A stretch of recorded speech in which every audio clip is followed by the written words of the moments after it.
UP विधानसभा चुनाव में भगवा और हिजाब की आड़ में वोटों का ध्रुवीकरण करने का प्रयास तमाम राजनीतिक दलों के द्वारा किया जा रहा है। जाति और धर्म के नाम पर राजनीति करने वालों के लिए मोहब्बत की नगरी आगरा का मदरसा मोइनुल इस्लाम एक जवाब की तरह है। आगरा के इस मदरसे में हिंदू और मुस्लिम दोनों धर्मों के बीच भगवत गीता के श्लोक और कुरान पाक के कलमे पढ़े जाते हैं, उनके ज्ञान को आत्मसात करते हैं। मदरसे के संचालक मौलाना उजैर का कहना है कि शिक्षा के स्थान पर धर्म जाति के नाम पर बंटवारा नहीं हो सकता है।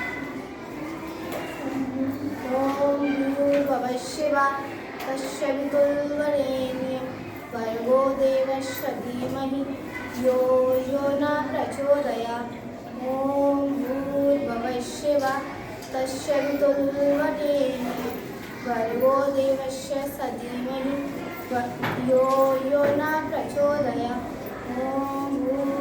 स्वः तस्य वितुर्वरेण्यं भर्गो देवस्य धीमहि यो न प्रचोदयात्। हम ईश्वर की महिमा का ध्यान करते हैं जिसने संसार को बनाया है, जो पूजनीय, जो ज्ञान का भंडार है, जो पापों तथा अज्ञान को दूर करने वाला है, वह हमें प्रकाश दिखाया सत्य के पथ पर ले जाए। साहब, मदरसे में हिंदू मुस्लिम दोनों ही बच्चे पढ़ते हैं और किस तरह से पढ़ाई होती है? बिस्मिल्लाहिर्रहमानिर्रहीम। मैं सबसे पहले आपको ये बताना चाहूँगा कि मदरसा का मतलब होता है तालीम गाह यानी कि स्कूल। और जब स्कूल कायम हुआ या मदरसा चल रहा है तो उसमें कहीं पर भी ये देखने का हमें कतई प्रश्न नहीं है कि कौन सा बच्चा किस मज़हब से ताल्लुक़ रखता है। हमें तो सिर्फ उनके लिए तालीम का इंतज़ाम करना है।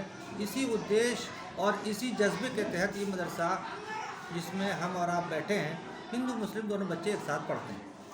अच्छा, यहाँ उर्दू के साथ साथ और कौन कौन से विषय पढ़ाए जाते हैं? जी हाँ, इसमें असल में ऐसा है कि हमारे यहाँ उर्दू के साथ साथ में क्योंकि उत्तर प्रदेश मदरसा शिक्षा परिषद से मान्यता प्राप्त है, तो लिहाजा उत्तर प्रदेश मदरसा शिक्षा परिषद का जो सिलेबस है वो पढ़ाते हैं।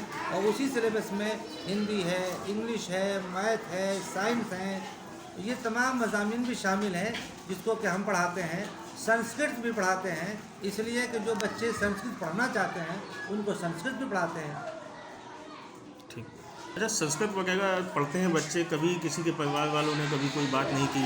आज चुनावी माहौल चल रहा है, लोग तरह तरह की जो है विवाद आपस में खड़े करने की कोशिश कर रहे हैं तमाम राजनीतिक दल, ऐसे में क्या कहना चाहेंगे आप?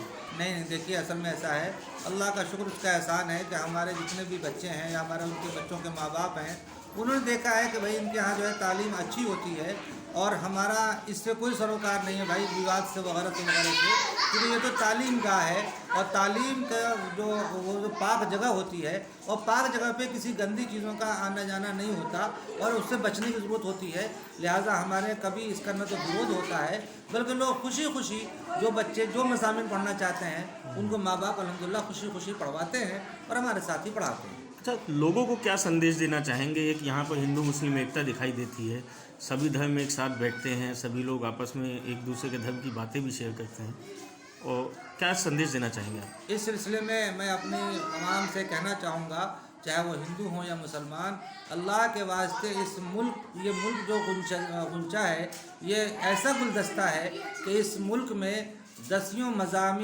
मज़ाहिब के लोग अल्हम्दुलिल्लाह रहते हैं। तो अल्लाह के वास्ते हम मुल्क से वफ़ादारी के तहत आपस में भाईचारे को कायम रखें और किसी पर भी किसी भी किस्म से कोई छीटाकशी वगैरह ना करें। हम तो ये अल्लाह का शुक्र अदा करें कि अल्लाह ने हमको और आपको इंसान बना दिया। अगर जानवर बना दिए होते तो फिर आप किसके बारे में और किसके लिए छीटाकशी कर रहे होते? तो आप कम से कम भाईचारे का संदेश दीजिए। Bureau report, news hub Bharat.